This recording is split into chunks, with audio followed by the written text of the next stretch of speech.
welcome to this week's episode of the Radiant Soul Podcast. And today I want to talk about our beliefs, the duality, and what we perpetuate, and even when we think we're trying to change it, right? So this is all about vibrational frequency and about law of attraction, but it's about going into the nuances of it so that we can really begin to unpick and understand why we're not seeing the results that we want necessarily in our life.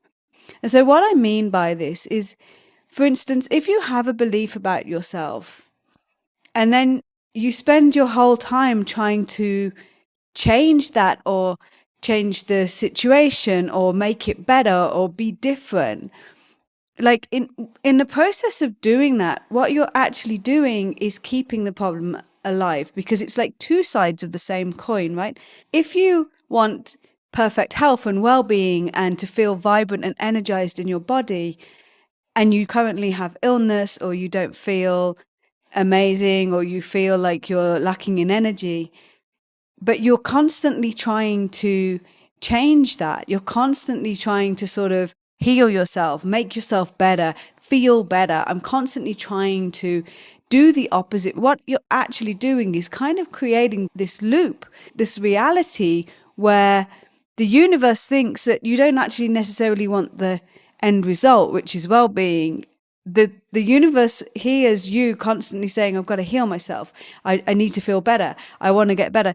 So it's constantly giving you this feedback loop of needing to heal yourself, wanting to feel better, not feeling great, so that you can change that paradigm. And this can show up in really deep-seated beliefs about ourselves. You know, one of mine was, I had this, when I dug really deep, my deepest belief was I shouldn't exist, right? And yet I'd spent my life trying to prove I was worthy of something, trying to prove I should exist, trying to prove that there was something of value that I was giving. And every time I did that, every time I tried to change this inner subconscious belief that I held, you know, every time I tried to prove myself, tried to prove that I was valuable, tried to prove I was worthy, tried to prove that I should be here, I was perpetuating that cycle. I was perpetuating this belief that I shouldn't be here. And so the universe was working with, say hello to my cat. She's just, hi, sweetie. Oh, yeah. So the universe was just basically thinking, oh, well, she just wants this cycle, this continuous cycle. And if you didn't believe that, like if your baseline was, you just didn't believe that you had that belief that you needed to exist or whatever, like you wouldn't even think about it. Your existence wouldn't even come into question. And that's what I mean. So it can be the same, more surface level beliefs. For instance, you know, constantly wanting to lose weight, constantly wanting to go on a diet, constantly wanting to exercise because I need to lose weight. You know, you're not actually creating the end result, which is like, oh my God, you know, I'm just thin. I don't even think about it. Like you're creating this loop where you put on weight and need to lose it, put on weight, need to lose it. You know, when you lose it, then you still have this circle. So you end up putting back on and needing to lose it. And so it goes round and round in circles.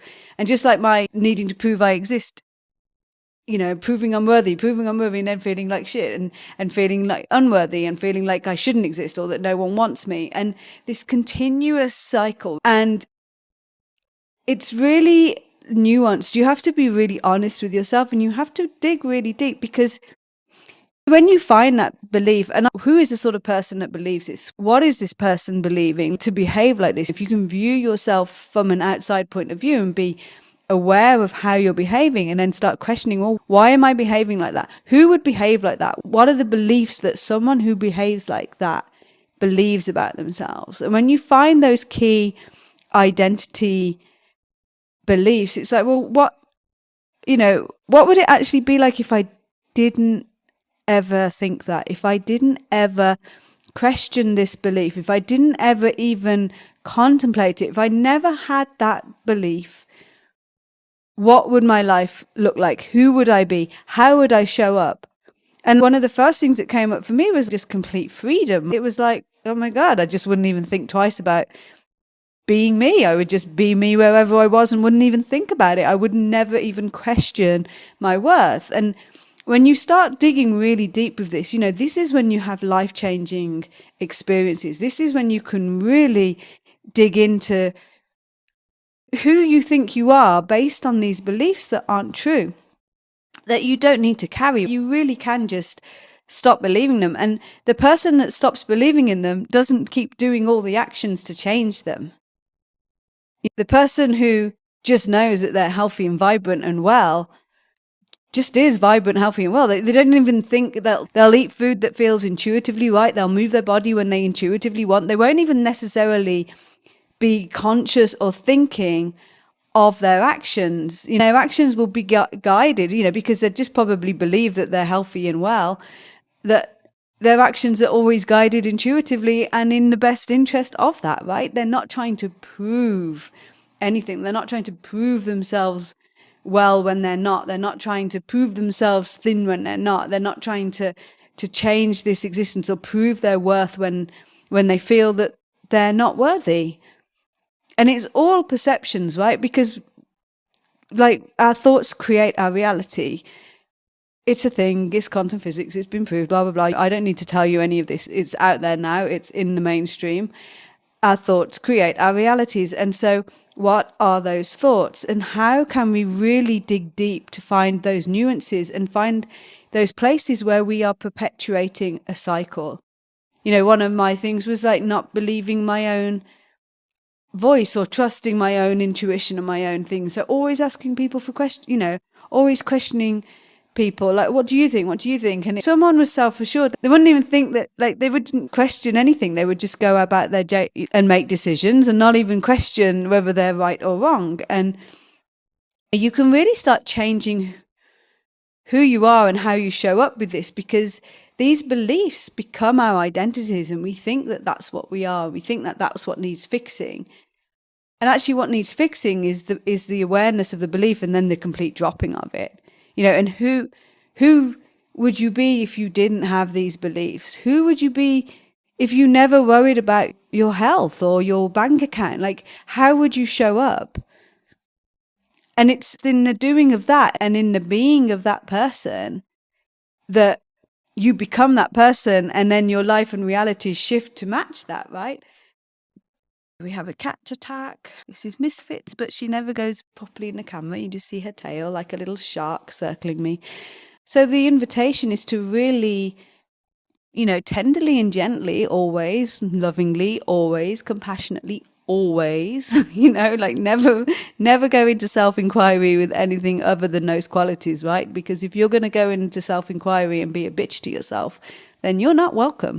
Get out. Self-inquiry is a delicate, tender process. It's a vulnerable process. So be kind with yourself. You wouldn't just expect someone to reveal their vulnerabilities and then punch them in the face for it, or so don't do that to yourself. So go into this self-inquiry with tenderness, with gentleness. Look at your behaviors. Look at what you believe in the world about yourself. What is that identity? Look at yourself from an external point of view. Who would show up like this? What kind of things would someone who thinks this and behaves like this believe about themselves?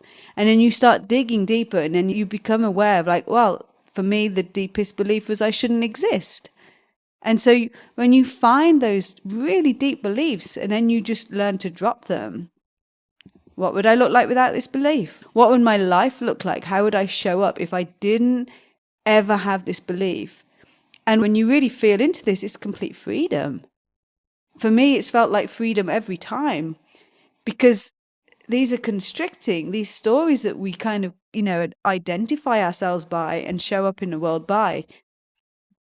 They constrict us, they constrict our truth, they constrict who we are. And when we don't have those, then you're kind of just free to be you, right? You don't have to suddenly think about every morsel of food you put in your mouth, or, every little sniffle of the nose. I've got a bit of my nose is stuffy today. It doesn't mean I'm ill. I've just got a stuffy nose today. It could be anything. Could be just a little allergy to dust. Could just be the change in weather.